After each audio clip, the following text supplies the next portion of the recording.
말씀은 시편 95편 1절에서 11절 말씀입니다. 제가 가진 성경으로 구약 성경 873쪽쯤에 있습니다. 시편 95편 1절에서 11절까지 말씀. 제가 한 절, 여러분 한 절씩 교독하겠습니다. 제가 먼저 1절을 읽습니다. 오라 우리가 여호와께 노래하며 우리의 구원의 반석을 향하여 즐거이 외치자. 우리가 감사함으로 그 앞에 나아가며 시를 지어 즐거이 그를 노래하자. 여호와는 크신 하나님이시요 모든 신들보다 크신 왕이시기 때문이로다. 땅의 깊은 곳이 그의 손안에 있으며 산들의 높은 곳도 그의 것이로다. 바다도 그의 것이라 그가 만드셨고 육지도 그의 손이 지으셨도다. 오라 우리가 굽혀 경배하며 우리를 지으신 여호와 앞에 무릎을 꿇자. 그는 우리의 하나님이시요 우리는 그가 기르시는 백성이며 그의 손이 돌보시는 양이기 때문이라. 너희가 오늘 그의 음성을 듣거든 너희는 무리바에서와 같이 또 광야의 마사에서 지냈던 날들과 같이 너희 마음을 완악하게 하지 말지어다. 그때 너희 조상들이 내가 행한 일을 보고서도 나를 시험하고 조사하였도다. 내가 40년 동안 그 세대로 말미암아 근신하여 이르기를 그들은 마음이 미혹된 백성이라 내 길을 알지 못한다 하였도다. 함께 읽습니다. 그러므로 내가 노하여 맹세하기를 그들은 내 안식에 들어오지 못하리라 하였도다. 아멘. 우리 좌우에 계시는 분들과 한번 인사하고 말씀을 들읍시다. 말씀의 은혜 받읍시다. 오늘은 말씀 들어가기 전에 사진 한 장을 한번 보고 말씀을 들읍시다. 여러분 이 사진 누군 같아요? 성별로 따지자면 여성분 같기도 한데요. 이 사진은 조나단 에드워즈라고 하는 목사님이십니다. 미국을 대표하는 신학자이기도 하고 설교가이기도 하신데요. 이 목사님은 지금 돌아가신 지가 260년이 더 지났는데 많은 설교들과 책을 통해서 여러 성도들 그리고 목회자들에게 선한 영향력을 끼치고 있는 목사님이신데요. 이 목사님이 쓴 글 중에 조나단 에드워즈의 70가지 결심문이라고 하는 그런 글이 있습니다. 여러분 나중에 한번 가시면 찾아보십시오. 찾아보시면 1번부터 해서 70번까지 이 목사님이 20대 청년의 시기에 이렇게 다짐하고 결단한 부분들을 하나하나 적어놓은 글들이 있습니다. 그것도 하나 보면 참 은혜가 되는데요. 그가 얼마나 열심히 주님께 붙어 있고 또 주님 앞에서 신실하게 살아가고자 했던 흔적들이 그 70가지의 결심문에는 그대로 녹아져 있습니다. 새해가 시작되면 우리도 또한 여러 가지 다짐과 결단을 하게 됩니다. 교회적으로는 하나님이 원하시면 아멘하는 다산교회 비전이 있고요. 여러분 개인적으로 가정적으로 비전과 목표를 두고 여러 가지의 다짐과 결단을 하게 될 텐데 여러분 오늘 이 조나단 에드워즈 목사님의 70가지의 결심문들 몇 가지를 한번 살펴보면서 우리의 다짐과 결단이 이 목사님에 비해서 어떠한가 또 우리의 인생에 있어서 어떤 결심문들이 필요한가 한번 돌아보시면 좋겠는데요. 이 결심문은 이렇게 시작을 합니다. 나는 하나님의 도움이 없이는 아무것도 할 수 없는 존재임을 압니다. 그렇기 때문에 이 결심문이 하나님의 뜻에 비추어 봐서 어긋남이 없다면 하나님의 은혜로 주님 주시는 능력으로 이 결심문들을 잘 실천할 수 있도록 하나님께서 능력 주시기를 기도합니다. 이렇게 하면서 시작을 합니다. 그러면서 이 결심문을 매주 한 번 이상씩 꼭 읽고 실천하자라고 하면서 이 결심문이 시작되는데요. 이런 가지 70가지를 다 살펴볼 수는 없고 앞에 몇 가지, 끝에 몇 가지만 한번 살펴보겠습니다. 먼저 첫 번째는 이런 내용입니다. 전 생애 동안에 내가 최우선적으로 할 일, 이런 제목이 있어요. 그러면서 나는 전생애 동안 하나님의 영광과 나 자신의 행복과 유익, 그리고 기쁨을 위해서 도움이 되는 일이라면 지금 당장 이루어지든지 아니면 시간이 많이 지나서 이루어지든지 간에 어떤 어려움이 있든지 간에 그것을 이루어낼 것이다.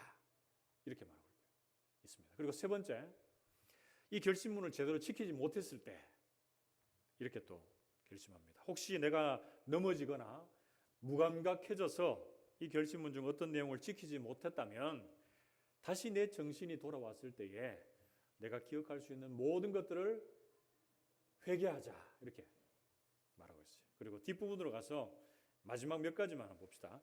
고난을 통해 유익을 얻는 방법이라고 하는 제목을 가지고 있는 결심문입니다. 고난 후에 내가 고난으로 인해서 얻은 유익이 무엇인지를 곰곰이 물어보도록 하자 이렇게 되어 있고요. 그리고 타산지석이라고 하는 그런 글도 있습니다. 다른 사람이 하는 것을 볼 때 나도 저렇게 했으면 하는 것들은 항상 행하도록 노력하자. 그리고 마지막 70번째는 이런 내용이 있습니다. 유익을 끼치는 언어 생활이다 라고 해서 내가 하는 모든 말이 다른 사람들에게 유익이 되도록 하자 이렇게 다짐하고 결심합니다. 그래서 하나님의 영광을 위한 어떻게 보면 큰 범주에서의 결심도 있고 언어 생활의 부분에 이르기까지 구체적인 부분에 대해서 또 결심하는 내용들이 나옵니다. 여러분 이 내용들을 쭉 보면 미국을 대표하는 신학자이고 목회자인 이 목사님도 자신이 하나님의 도우심이 없으면 아무것도 아닌 연약한 존재임을 깨닫고 매 순간 주님의 도우심을 구하면서 하루하루를 살아갔다라는 것을 알 수가 있습니다. 여러분 이런 결심문과 같이 여러분 한 해를 시작하면서 여러분들에게 그리고 저에게 우리에게 주신 하나님의 여러 가지 비전을 이루기 위한 다짐, 결심들이 있을 것입니다. 그것을 이루어가기 위해서 올 한 해 우리에게 던져지는 인생 질문들 몇 가지를 살피면서 은혜를 나누겠습니다. 2022년도 새해를 시작하면서 하나님께서 우리에게 이 비전들을 이루기 위해서 우리의 삶에 꼭 생각해야 될 인생 질문들 몇 가지가 있는데요. 그 첫 번째는 첫째, 하나님은 누구신가? 라고 하는 질문입니다. 우리 같이 한번 따라해 봅시다. 하나님은 누구신가? 그렇죠. 하나님에 대한 바른 지식과 이해가 있을 때 우리가 인생을 살아가면서 만나는 여러 가지의 문제에 대한 답을 발견할 수가 있습니다. 하나님이 저와 여러분들에게 있어서 어떤 분이 되십니까? 먼저 첫 번째는 하나님은 이 세상의 모든 만물을 창조하신 전능하신 창조주가 되십니다. 같이 한번 따라해 봅시다. 전능하신 창조주. 시편 95편 4절에서 6절 말씀. 땅의 깊은 곳이 그의 손 안에 있으며 신들의 높은 곳도 그의 것이로다. 바다도 그의 것이라 그가 만드셨고 육지도 그의 손이 지으셨도다. 오라 우리가 굽혀 경배하며 우리를 지으신 여호와 앞에 무릎을 꿇자. 아멘. 여러분 하나님께서 하늘과 바다와 땅과 우리 인간과 이 세상의 모든 피조물들을 만드신 전능하신 창조자 하나님이심을 믿으십니까? 여러분 여러 가지 증거들이 하나님이 이 세상 모든 만물을 만드셨다라는 것이 증거되고 있습니다. 창세기에 물론 나오지만 이스라엘 백성들의 광야 생활을 통해서 한번 증거해 보면요, 하나님께서 하늘을 만드셨고 하늘을 주장하고 계신다는 것을 무엇을 통해 알 수 있습니까? 하늘에서 만나와 메추라기를 내려주시는 하나님을 통해 알 수 있습니다. 그리고 하나님께서 땅을 주장하시고 땅을 만드신 분임을 어떻게 알 수 있습니까? 반석에서 물을 내시는 하나님을 통해 그것을 알 수 있습니다. 하나님께서 바다를 만드시고 주장하신다는 것을 어떻게 또 알 수 있습니까? 하나님께서 홍해를 가르시고 파도를 잔잔케 하시는 그 하나님을 통해서 알 수가 있습니다. 하나님은 또한 우리 인간들, 우리 인생들을 하나님의 형상을 따라 만드시고 우리와 함께 교제하기를 원하시는 하나님이십니다. 그래서 하나님은 아무것도 없던 무에서 혼란스럽고 공허했던 이 세상 속에 이 세상의 모든 피조물, 인간들을 포함해서 만드시고 혼란스러운 세상을 조화롭게 하셨습니다. 공허한 이 세상에 제가 이렇게 크게 할 때는 이유가 있죠. 공허한 이 세상에 하나님의 형상 담은 피조물들, 특별히 인간들을 통해서 이 세상을 채우시고 새롭게 해 주셨습니다. 그래서 우리 인생들이 할 수 있는 최선이 무엇입니까? 그것은 바로 오늘 6절 나와 있듯이 오라 우리가 굽혀 경배하며 우리를 지으신 여호와 앞에 무릎을 꿇자 이렇게 말씀합니다. 사랑하는 성도 여러분, 우리 성도들 지금도 예배하고 있고 우리의 삶의 현장에 돌아가도 예배하겠지만 피조물 된 우리가 하나님 앞에 할 수 있는 최선이 무엇입니까? 주님을 기쁨으로 찬양하고 예배하는 것. 그것이 우리가 하나님 앞에 할 수 있는 최선인 줄로 믿습니다. 여러분, 또 하나님께서 우리에게 어떤 존재가 되십니까? 전능하신 창조주가 되시고, 두 번째, 만왕의 왕이 되어 주십니다. 같이 한번 따라해 봅시다. 만왕의 왕이 되십니다. 시편 95편 3절입니다. 같이 한번 읽어봅시다. 시작. 여호와는 크신 하나님이시요 모든 신들보다 크신 왕이시기 때문이로다. 아멘. 하나님은 전능하신 창조주가 되실 뿐 아니라 모든 만물을 친히 다스리고 계시는 크신 왕이 되십니다.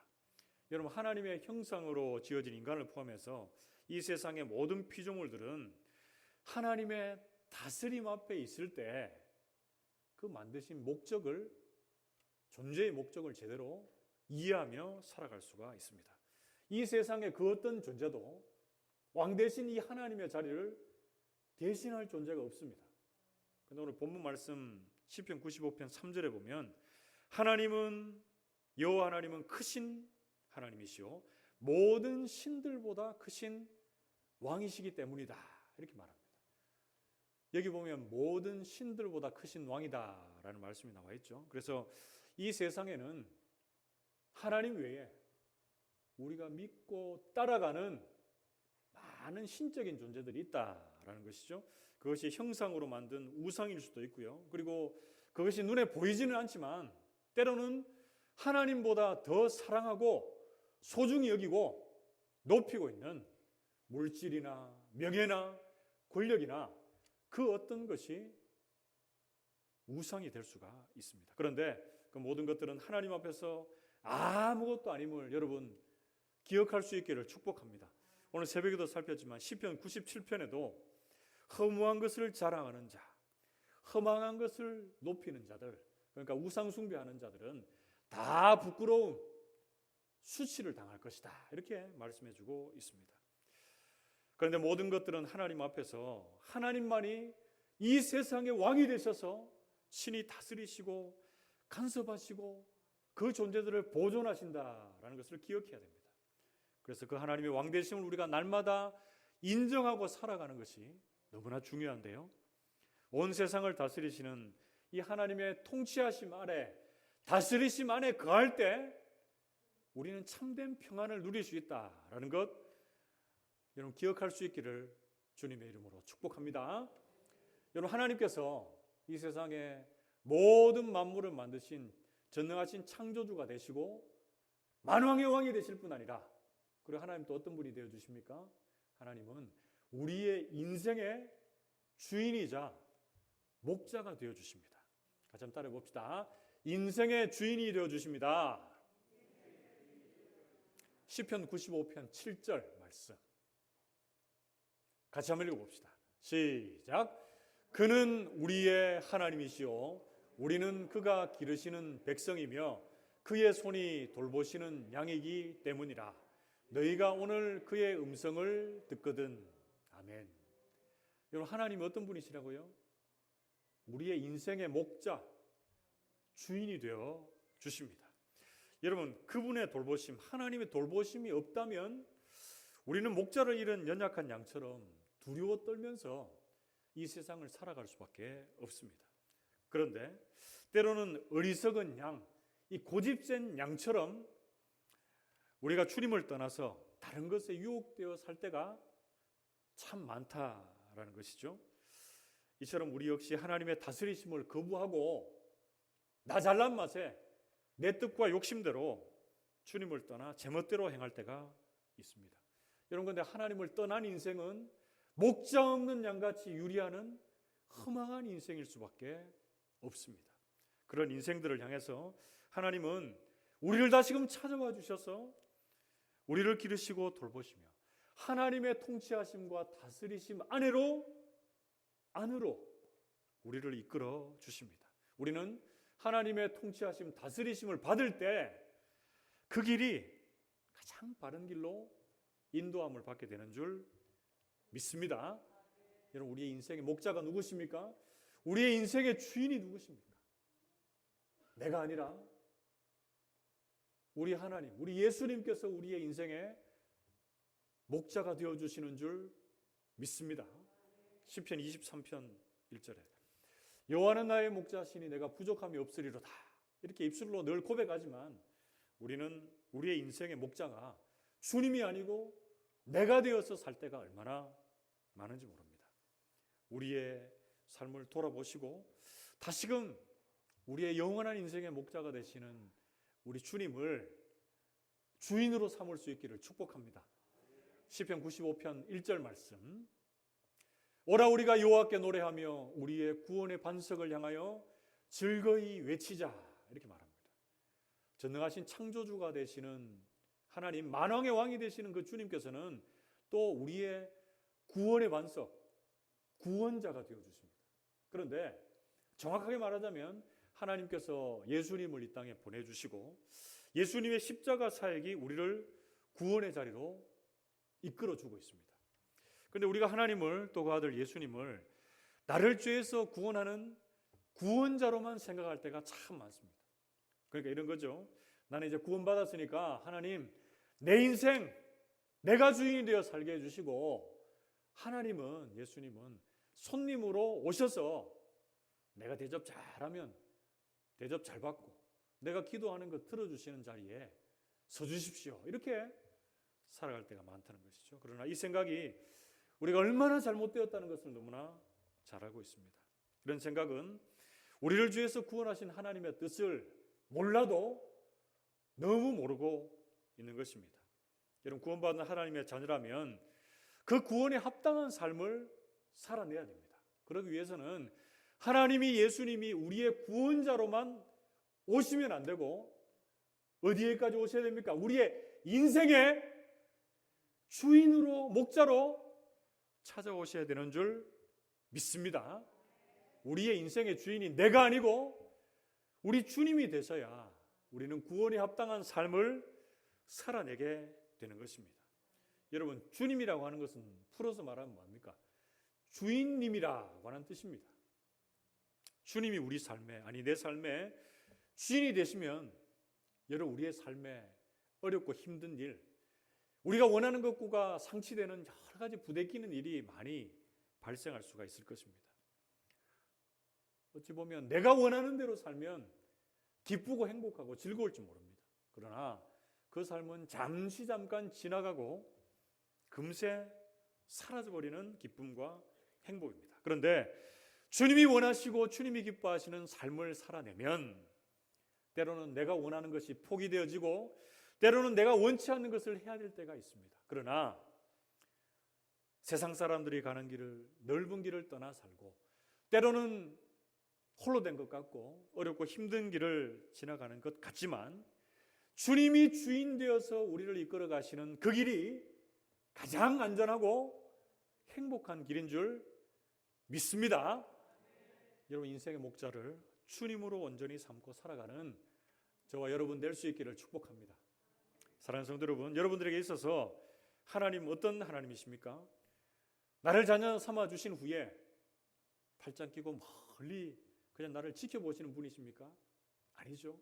내 인생 가장 가까이에 오셔서 나와 동행하시고 나의 일거수일투족을 살펴주시고 바라보시는 우리의 인생의 목자 되어주시는 분이 우리 하나님이 되시는 줄로 믿습니다. 여러분, 고린도후서 4장 18절 말씀 한번 보십시오. 우리가 주목하는 것은 보이는 것이 아니요 보이지 않는 것이니 보이는 것은 잠깐이요 보이지 않는 것은 영원함이라, 이렇게 말합니다. 고린도후서 5장 17절 말씀도 한번 봅시다. 우리 같이 한번 읽어봅시다. 시작. 그런즉 누구든지 그리스도 안에 있으면 새로운 피조물이라. 이전 것은 지나갔으니 보라 새 것이 되었도다. 할렐루야. 아멘. 우리 좌우에 계시는 분들과 이렇게 한번 인사합시다. 우리는 새 것이 되었습니다. 인사합시다. 보라 새 것이 되었도다. 하나님이 여러분들에게 그리고 저에게 어떤 존재가 되신다고요? 전능하신 창조주가 되셔서 우리의 예배를 받으시기에 합당하신 우리의 유일한 예배의 대상이 되십니다. 만왕의 왕이 되셔서 우리의 삶이 친히 다스리셔서 그 다스림을 받는 자들에게 참된 평강을 허락해 주십니다. 하나님께서는 우리의 인생의 목자가 되시고 주인이 되셔서 그 길을 따라가는 자들에게 가장 안전하고 행복한 길로 인도해 주시는 줄 믿습니다. 우리 모든 성도들이 그 하나님을 우리의 인생의 주인 삼고 목자 삼고 2022년도 한 해 새로운 다짐과 결단으로 출발할 수 있는 우리 모든 성도들 되시기를 주님의 이름으로 축복합니다. 그게 두 번째로 2022년도 새해를 시작하면서 우리에게 주신 비전들을 이루기 위해서 하나님께서 우리가 꼭 생각해야 될 인생 질문 그 두 번째 무엇입니까? 나는 누구인가? 라고 하는 질문입니다. 여러분 같이 한번 따라해 봅시다. 나는 누구인가? 여러분 누구십니까? 여러분들의 정체는 도대체 뭡니까?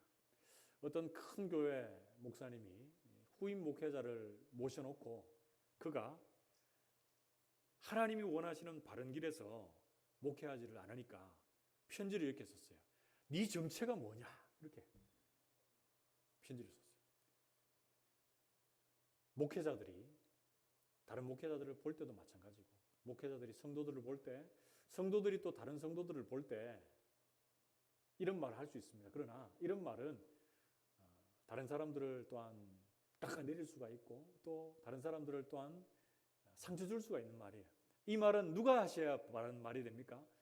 우리 주님께서 우리가 신앙생활 좀 시들시들하게 하고 있는 거 보면서 이렇게 물으시는 거예요. 네 정체가 뭐냐? 나는 너를 먼저 사랑해서 하나님의 자녀 삼아서 하나님의 자녀로 이 땅에 뒀는데 네 정체가 뭐냐? 이렇게 주님 물으실 때 내 정체가 뭔지 여러분 제대로 말할 수 있어야 돼요. 그 첫 번째는 뭡니까? 첫 번째, 나는 억만 덩어리 죄인입니다. 같이 한번 따라해 봅시다. 억만 덩어리 죄인. 여기서 억만이라고 하는 것은 억만장자할 때 수요를 셀 수 없이 많은 돈을 가지고 있는 사람은 억만장자라 그러죠. 그럼 억만 덩어리 죄인은 뭡니까? 우리의 죄가 셀 수 없을 정도로 수많다는 것을 얘기하고 있어요. 크고 작은 죄를 포함해서. 로마서 3장 23절 말씀해 보시면 모든 사람이 죄를 범하였음에 하나님의 영광에 이르지 못하더니 이렇게 말씀해 주고 있습니다. 여러분 우리 모든 사람들은 죄인입니다. 이 죄인은 인류 최초의 인간인 아담과 하와가 하나님의 말씀에 불순종함으로 죄를 지은 것을 전제로 하고 있습니다. 여러분 창세기로 한번 거슬러 올라가 볼까요? 인간은 원래 하나님의 형상을 입은 존재였습니다. 그래서 하나님과 인간은 영원토록 교제하며 살 수 있도록 그렇게 지어졌습니다. 그러나 에덴 동산에서 하나님께서 동산 중앙에 있는 선악을 알게 하는 나무 열매는 먹지 말아라 이렇게 말씀하셨는데 뱀, 사단이 유혹함으로 인류 최초의 인간의 아담과 하와가 그 열매를 따먹게 되므로 인간의 죄가 시작이 된 것입니다. 선악을 알게 하는 나무를 따먹은 것이 죄가 아니라 하나님이 하지 말라고 명령하신 것을 반항해서 불순종한 것이 죄 중에 죄입니다. 이것이 바로 모든 사람이 가지고 태어나는 원죄입니다. 한 사람이 하나님의 말씀에 불순종함으로 죄인이 되고 그 뒤에 태어나는 모든 사람들이 그 죄의 영향력 아래에 머물게 된 것입니다. 여기서 우리를 억만 덩어리 죄인이다라고 표현한 것은 그 죄의 크기와 무게가 너무나 크고 무겁다라는 것을 표현한 것입니다. 여러분 우리는 보통 죄인이라고 하면 어떤 사람을 죄인이라고 합니까? 싸우고 훔치고 속이고 죽이고 이런 사람들을 죄인이라고 합니다. 물론 이 사람들도 죄인이죠. 그러나 이 죄보다 더 크고 무거운 죄는 하나님을 하나님 아버지로 인정하지 않는 죄, 하나님의 말씀에 불순종하는 죄, 하나님을 제대로 알지 못하는 무지한 죄. 이것이 바로 죄 중의 죄입니다.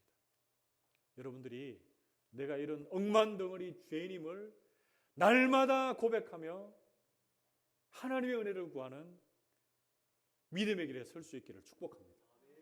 그리고 나는 또 누굽니까? 나는 두 번째, 나는 하나님의 은혜가 절대적으로 필요한 연약한 존재입니다. 자, 너무 기니까 제가 좀 줄여드릴게요. 하나님의 은혜가 절대적으로 필요한 연약한 존재. 줄여서 말하면 연약한 존재입니다. 같이 한번 따라해 봅시다. 연약한 존재. 하나님의 도우심이 없이는 한순간도 살 수 없는 연약한 존재입니다. 고린도후서 4장 7절 말씀, 우리가 이 보배를 질그릇에 가졌으니 이는 힘이 큰 능력은 하나님께 있고 우리에게 있지 아니함을 알게 하려 함이라. 아멘. 성경은 우리의 상태를 어디에 비유합니까? 질그릇에 종종 비유를 합니다. 여러분, 질그릇은 어떤 그릇입니까? 진흙으로 만들어서 유약을 바르지 않은 그런 토기를 말합니다. 진흙으로 만든 이 토기, 질그릇의 특징이 두 가지가 있어요. 첫 번째는 뭡니까? 너무나 흔하다라는 것이죠. 너무나 흔해요. 희귀성이 없다라는 거예요. 두 번째는요, 약해서 깨지기 쉽다라는 특징이 있습니다. 우리 인간들하고 똑같습니다. 우리 인간들 한번 돌아보십시오. 이 지구상에 많은 인구들이 있는데 우리가 점 하나 찍는 게 우리의 존재가 될까요? 점도 안 지킬 수가 있습니다. 이 좁은 한국 땅덩어리에 5천만이 넘는 사람들이 살고 있는데 이 사람들이 어떻게 보면 너무 흔한 존재인 것 같아요. 그리고 바람이 조금만 불면 이리저리 휘청이며 넘어지는 너무나도 연약한 존재가 우리들 한 사람 한 사람들입니다. 그러나 여러분, 이 질그릇과 같은 인생 우리에게 주님이 찾아오셔서 우리가 뭘 담고 있습니까? 보배를 담은 질그릇으로 세워지고 있습니다. 이 보배는 예수 그리스도십니다. 그래서 우리가 때로는 자아가 깨어지고 넘어지는 순간들 속에서도 보배 대신 예수 그리스도가 드러나기에 우리는 아름답고 존귀한 존재로 이 땅을 살아가게 되는 것입니다. 사랑하는 성도 여러분, 우리는 연약하지만 우리가 담고 있는 예수 그리스도는 참 보배롭고 존귀한 존재가 되는 줄 믿습니다. 그래서 우리 또한 죄인이지만 죄인으로 끝나지 않고 마지막 세 번째, 십자가를 통과한 의인으로 이 땅을 살아가게 되는 줄 믿습니다. 여러분, 갈라디아서 2장 20절 말씀 한번 같이 읽어봅시다. 갈라디아서 2장 20절 같이 읽습니다. 시작. 내가 그리스도와 함께 십자가에 못 박혔나니 그런즉 이제는 내가 사는 것이 아니요 오직 내 안에 그리스도께서 사시는 것이라. 이제 내가 육체 가운데 사는 것은 나를 사랑하사 나를 위하여 자기 자신을 버리신 하나님의 아들을 믿는 믿음 안에서 사는 것이라. 아멘. 여러분, 종교개혁자 루터가 우리 인간을 바라보면서 우리 인간들은 죄인이자 의인이다 이런 말했습니다. 어떤 뜻입니까? 우리는 죄인이기도 하고 의인이기도 하다 이 말이죠. 우리가 억만덩어리 죄인인 것은 앞에 언급했죠. 그리고 이제 억만덩어리 죄인으로 가득 찬 우리지만 그 죄의 무게와 크기보다 더 크신 하나님의 사랑, 예수님의 십자가의 사랑으로 우리의 죄를 덮어주셨기 때문에 우리는 의롭다 칭함을 받은 의인이 된 줄로 믿습니다. 여러분, 우리가 의인이 된 사건의 중심에는 예수님의 십자가가 있습니다. 우리 주님께서 완전한 하나님이신 주님께서 완전한 사람이 되셔서 십자가에서 그 모든 죄값을 대신 치러 주셨습니다. 예수님이 영육의 고통을 다 당하셨지만 고통당하신 분은 예수님이시고 그 고통의 값을 치르신 분은 예수님이시고 그 예수님의 의가 아무것도 하지 않은 우리에게 거저 주시는 은혜로 선물로 주어지게 된 것입니다. 그래서 예수님께서 십자가에서 죽으실 때 우리도 함께 죽었습니다. 예수님께서 십자가에서 부활하실 때에 우리도 함께 부활했습니다. 그렇게 이제 우리는 예수님과 함께 죽고 예수님과 함께 살아난 인생들로 이 땅을 살아가고 있는 줄 믿습니다. 내가 다시 사는 것은 나를 사랑하사 나를 위해 자기 몸을 버리신 하나님의 아들 예수 그리스도를 믿는 믿음으로 살아가게 되는 줄 믿습니다. 여러분 갈라디아서 2장 20절 말씀을 보면 나주계사의 삶이 기억나야 됩니다. 내 자신은 죽고 내 욕심은 죽고 내 정욕은 죽고 예수 그리스도의 힘으로 살고 예수 그리스도와 함께 사는 삶, 그 삶이 바로 십자가를 통과한 의인의 삶인 줄 믿습니다. 사랑하는 성도 여러분, 여러분들에게 있어서 나의 존재 어떻게 다가오고 있습니까? 여러 가지를 했는데 물론 성도님들 중에 자존감이 너무 강하고 나는 무엇이든지 다 할 수 있다 이런 자기 확신에 찬 분이 있을 수 있습니다. 그러나 여러분 긍정적인 측면에서 볼 때 우리는 나 자신을 불신할 수 있어야 됩니다. 내 자신을 너무 믿으면 안 돼요. 나는 억만덩어리 죄인이고 그러나 나는 주님의 도우심이 없이는 도저히 살 수 없는 질그릇과 같은 존재이고 그리고 나는 십자가를 통과한 의인이다라는 것을 여러분 기억할 수 있기를 축복합니다. 그때에 이 세상에서 불쑥불쑥 찾아오는 삶의 유혹들, 핍박들 속에서도 우리는 주님을 붙잡고 주님을 온전히 의지함으로 믿음으로 승리하며 살아가게 될 줄로 믿습니다. 여러분 말씀을 맺으러 갑니다. 새해에 꼭 기억해야 될 인생 질문들 원래는 3가지가 있었는데요. 제가 설교를 준비하면서 3번째는 너무 길어서 다음 주에 하려고 빼놨습니다. 2가지를 먼저 했습니다. 먼저 첫 번째 뭡니까? 하나님 누구십니까? 내가 믿고 있는 하나님 누구시죠?